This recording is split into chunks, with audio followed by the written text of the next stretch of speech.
It was designed 20 years ago, so it's been working well ever since. And I got my sun, and then beaming down.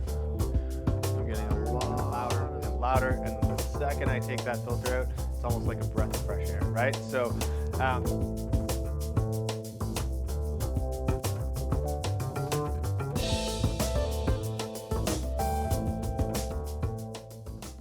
all right, everyone, welcome to episode 3 of the 4-part series here. Today, I'm going to kind of dive into ductwork and sort of to help you understand what it does and the role it plays in the size and choosing your equipment and how it works in your house. When we think about ductwork, it is essentially what is allowing the air to move through your house properly to make you comfortable. When we think about what size is our ductwork, what's our ductwork doing? If we think back to episode 1, when we sized our house and we took all the calculations into consideration, that actually plays an important role on sizing your ductwork, which I'm going to show you.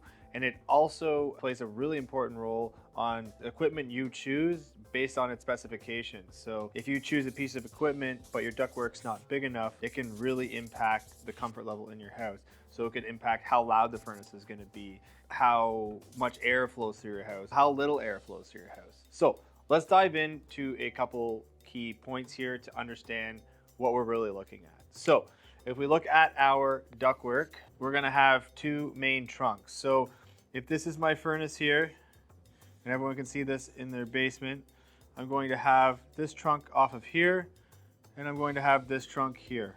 Don't mind my drawings. So this will be my supply air, and this is my return air. So this is how my air flows through my house.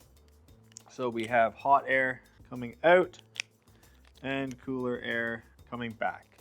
Now, from a design perspective or from the basement of your house, you're probably going to see the ductwork do something like this, and it's going to come off, and you're going to have your trunks run through your house, and from here, all of your supplies. So similar to your return air, it's going to do the same thing. So that's understanding where the ductwork is in my house and how it works. So this is what's going to be going through my house.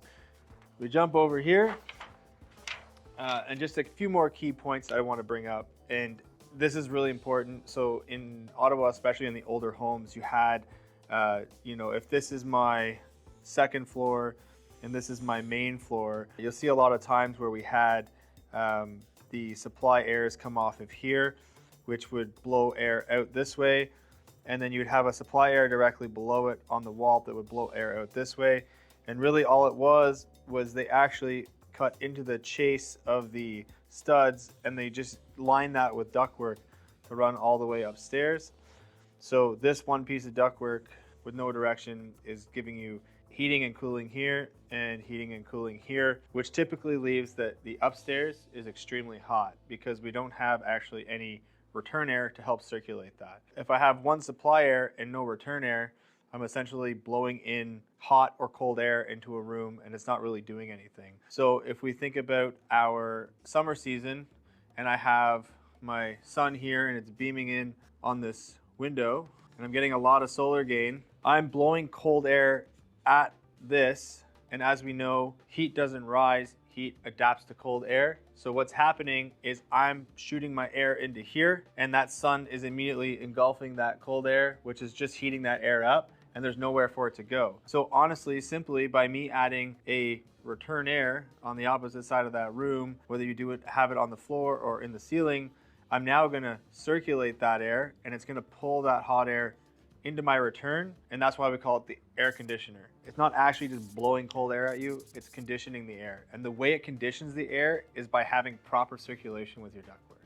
Cool. So what does that mean and how do we get there? So if we go back, we're gonna look at this chart right here.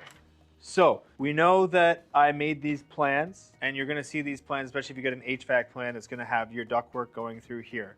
So how does your ductwork get sized? Well, when we took this plan and we inputted all the numbers and we came up with all these BTUs for heating and cooling, each one of these rooms actually has its own BTU calculation. So this might be 2,000, this might be 1,000, and that directly correlates with how much supply and how much return I'm actually going to need in that room to move that BTU.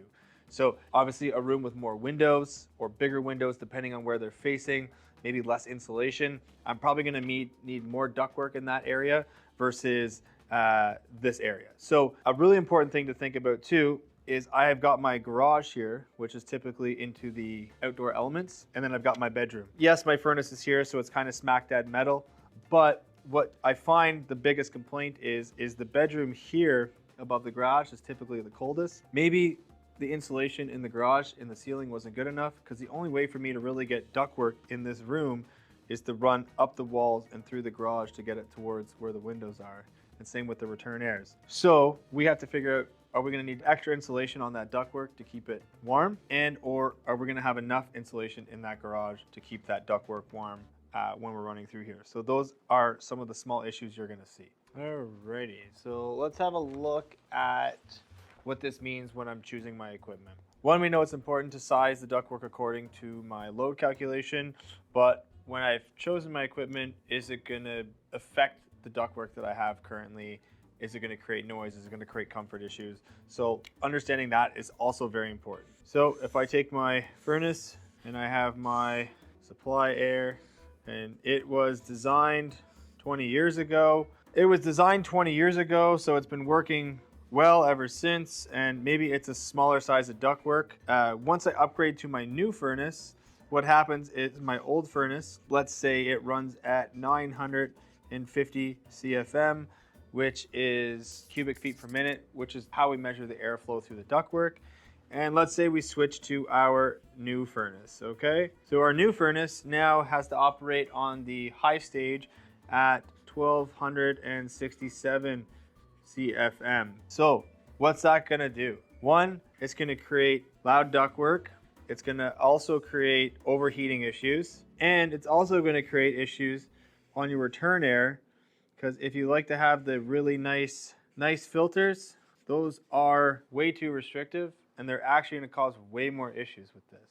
So when we're going from our old equipment to our new equipment, it's always important that we double check to make sure that our ductwork is sized properly based on the manufacturer specifications. So it's super important to understand that. When we're going from the old motors, which typically were known as PSC motors, the best way I like to explain it is it's like your little ceiling fan where you have speeds 1, 2, and 3. It won't really ramp up any more than that. But when we get into the more efficient motors, the variable speed motors, they actually have sensors in there so that if I have it set for 1267 CFM, regardless of the restriction in my ductwork, it will continue to ramp up. So you've probably noticed before, when your filter gets extremely dirty, my furnace gets louder and louder and louder, and then the second I take that filter out, it's almost like a breath of fresh air, right? So that is your variable speed motor actually ramping down because it's sensing the pressure in your ductwork alleviating.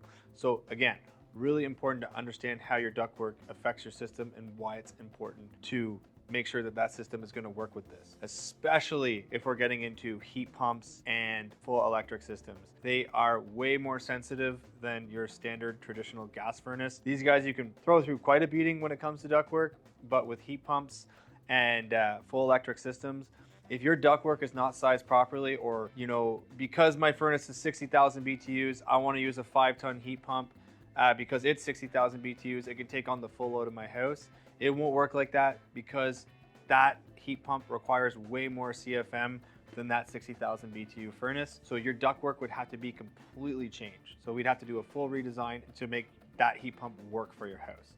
So just want you to understand why it's important to make sure that everything from point A to point C so far is proper for your house. Now, a couple cool things. I just want to throw in a couple, tidbits. If you have the opportunity, one thing, it's not really talked about a lot with ductwork, but if you actually have the opportunity where you're building a house, you can do what's called zoned ductwork, which is really cool. As you know, upstairs is typically hotter in the summertime. Maybe it's cooler in the winter, not necessarily all the time, but typically your basement is much cooler. So you can do what's called zoned ductwork. So you can actually have a control and branch off your ductwork. So you could have a main trunk for your basement, a main trunk for your main floor, and a main trunk for your second floor, which will actually give you full control of each level. So you can zone your ductwork so that my basement stays at a certain temperature, my main floor stays at a certain temperature, and my second floor stays at a certain temperature to create more comfort. If you have the opportunity, I always recommend looking into it. Obviously it comes at a higher cost, but your comfort, if it's your dream home, why not invest in that? That's my take on ductwork, and hope you understood and learned a few things about it. Thank you for watching episode 3.